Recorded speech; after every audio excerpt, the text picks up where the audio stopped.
भाई कैसे हो? बस भाई ठीक हूँ। आज कैसे इतने दिन बाद ठेले पर आना हुआ?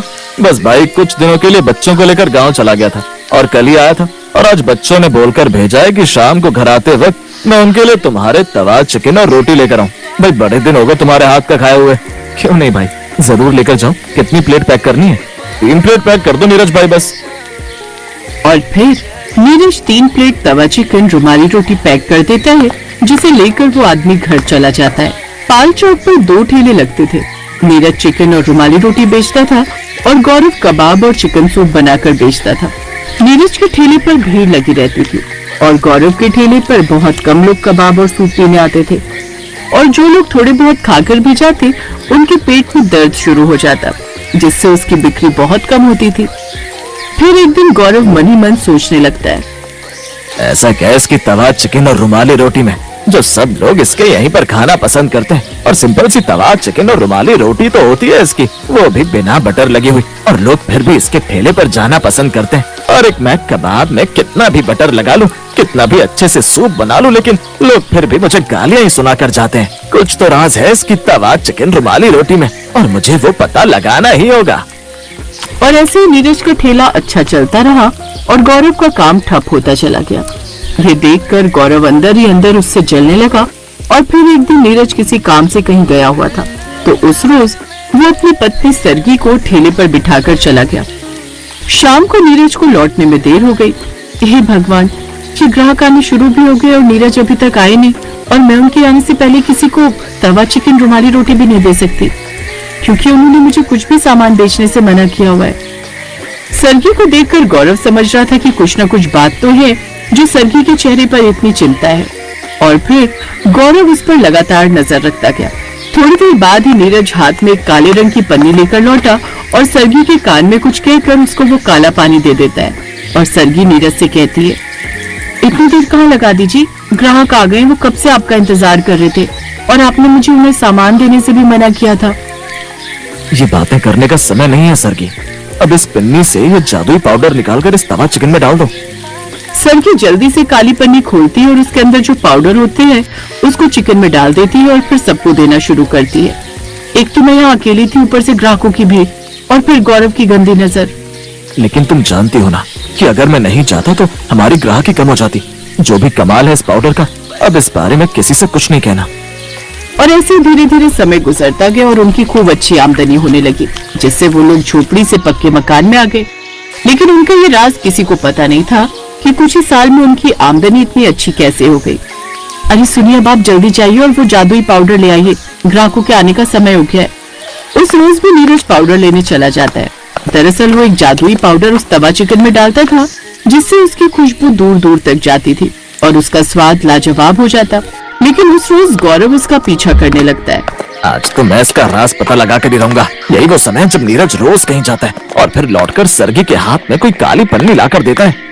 फिर गौरव नीरज का पीछा करता हुआ उसके पीछे पीछे चल पड़ता है, पर नीरज गौरव के हाथ नहीं आ पाता और नीरज गौरव से काफी आगे निकल जाता है, जिससे गौरव थक कर बीच रास्ते में ही अपने ठेले पर आकर खड़ा हो जाता है। कुछ देर बाद नीरज फिर एक काली पन्नी लेकर आता है और सरगी को तवा चिकन में जादुई पाउडर डालने को कहता है, लेकिन दूर खड़ा गौरव उस रोज ये सब देख लेता है। अच्छा तो ये बात है, अब तो रात में इसका ये जादुई पाउडर चुरा कर ही रहूंगा। सरगी को वो पाउडर छुपाते हुए गौरव देख लेता है और मौका मिलते ही वो ये पाउडर चुरा लेता है। और अगले दिन वो अपने कबाब और सूप में वो जादुई पाउडर मिलाकर लाता है और मन ही मन बड़ा खुश होता है। आज देखता हूँ कैसे मेरे कबाब नहीं बिकते। आज तो सारे के सारे कबाब और सूप बेच कर रहूंगा। लेकिन गौरव के कबाब में जादुई पाउडर डालने से भी ऐसा कोई जादू नहीं हुआ जिससे उसके ठेले पर ग्राहक आए और उसकी बिक्री हो। 2-4 ग्राहक आए भी तो वो भी नाराज हो गए। अरे क्या तेरे कबाब खाते मेरे मुंह में झाग कैसे निकलने लगा? अरे ये तो सब बेकार है। छी, कितना बेस्वाद है, कितना बेकार है ये तो। मैं तो कहता हूँ मारो इसे, अरे मारो, न जाने क्या मिलाकर हमें खिला रहा है ये। अब गौरव बुरी तरह से डर गया। ग्राहक उसे चप्पलों से मारने लगे। मुझे छोड़ो, नहीं, छोड़ो मुझे, छोड़ो। अब उसका ठेला हमेशा के लिए बंद हो गया और गौरव को अब और भी ज्यादा गुस्सा आने लगा नीरज पर। एक दिन वो नीरज के घर जाता है। अरे भाई नीरज, एक बात तो बता यार, ऐसा क्या मिलाता है तू अपने तवा चिकन रुमाली रोटी में जो लोग मेरे ठेले पर नहीं आते, तेरे ही ठेले पर आते? और मैं कितना भी अच्छे कबाब बना लूं, तब भी लोग मुझे खरी खोटी ही सुनाकर चले जाते हैं। कौन सा काला जादू करता है तू जो लोग तेरे ही ठेले पर आते हैं? मेरे तो काम धंधा सब बंद हो गया, मुझ पर तो पैसे का अकाल पड़ गया। मेरे बीवी बच्चों के तो भूख के मारे मरने की नौबत आ गई रे। जो पैसे थे वो सब खत्म हो गए। जी तो चाह रहा है अपने परिवार के साथ कूद कर आत्महत्या कर लूं। अरे नहीं नहीं, ऐसा मत बोल गौरव भाई। अरे ये तो अपने अपने हाथों का स्वाद है। अब लोगों को मेरे हाथों का स्वाद अच्छा लगता है तो बस वही बात है। और ये मरने वाली बातें मत करो। सरगी, इसको अंदर से कुछ पैसे लाकर दे दो, ये राशन भरवा लेगा। और हाँ, तुम भी थोड़ी और मेहनत करो, क्या पता तुम्हारा काम धंधा भी अच्छा चल पड़े। लेकिन आपने तो कोई जादू के बारे में कहा ना, कोई जादू नहीं है, तुम बेकार की बहस मत करो। और इतना सुनकर गौरव अपने घर आ जाता है और फिर मन ही मन कहता है, कोई ना कोई तो जादू है इस नीरज के पास, लेकिन ये अब भी मुझे कुछ नहीं बता रहा। ये रोज कहीं ना कहीं पर जाता है, लेकिन कुछ दूर जंगल में जाने के बाद न जाने कहाँ ओझल हो जाता है और फिर काली पिन्नी लेकर आता है। लेकिन जब मैंने वो जादुई पाउडर डाला था तब तो मेरे कबाब और भी बेकार हो गए थे। आखिर ऐसा क्यों हुआ? कोई ना कोई राज तो छिपा है इन सब के पीछे। उस रोज गौरव सुबह से ही उसकी ताक में बैठा था और वो उसका पीछा करते करते उस जंगल तक पहुंच गया। जंगल के बीचों बीच वो उसे एक बंद कोठरी के अंदर जाता देखता है, जहाँ एक ओखली होती है जिसमें वो मसाले कूटकर उस काली पिन्नी में भर लेता है।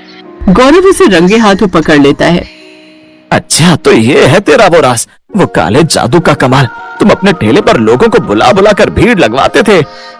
नीरज गौरव को वहाँ देखकर भयभीत हो गया और गौरव से बोला, अरे गौरव, तुम यहाँ कैसे? मैं तो बस ऐसे ही आया था। मैं बहुत दिनों से तुम्हारे इस राज को जानने के चक्कर में था। एक बार तो पीछा भी किया था, पर उस दिन तो तुम बच गए, पर आज नहीं बचोगे। आज सच बताना ही पड़ेगा तुमको। अब बस भी करो, कितना छुपाओगे? इस राज को मुझे भी बताओ। अब ऐसा क्या है इस ओखली में जो तुम यहाँ आकर मसाले कूट रहे हो? ओखली तो तुम्हारे घर भी है।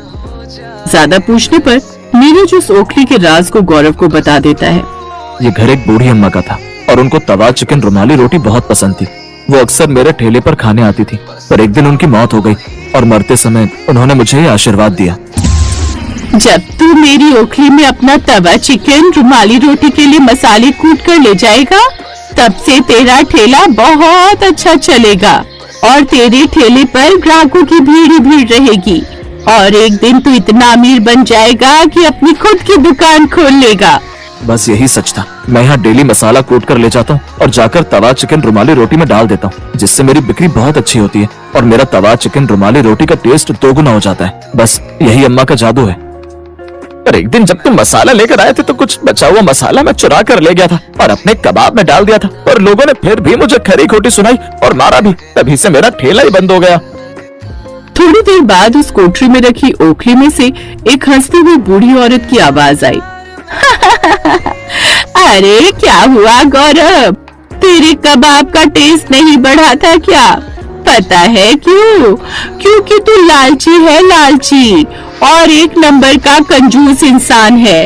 इसीलिए तेरे कर्मों का फल तुझे मिल रहा है। तूने कभी भी भूखे को खाना नहीं खिलाया और हमेशा उनको डांट कर भगा दिया करता था। और एक दिन मैं भी तेरी दुकान पर आई थी, जिसे तूने डांट कर भगा दिया था, और नीरज ने मुझे चिकन रुमाली रोटी खिलाई थी। और उस समय मैं तुम्हें श्राप देकर चली गई थी और नीरज को आशीर्वाद देकर। बस यही बात है कि तुम्हें तुम्हारे कर्मों का फल मिल रहा है और नीरज को उसके कर्मों का फल मिला। ये कहने के बाद फिर वो बूढ़ी अम्मा एकदम से गायब हो गई। गौरव को अपनी गलती का पछतावा हुआ। उसने नीरज से माफी मांगी और नीरज ने उसे अपने साथ काम पर रख लिया। अब गौरव कभी उससे ईर्ष्या नहीं करता।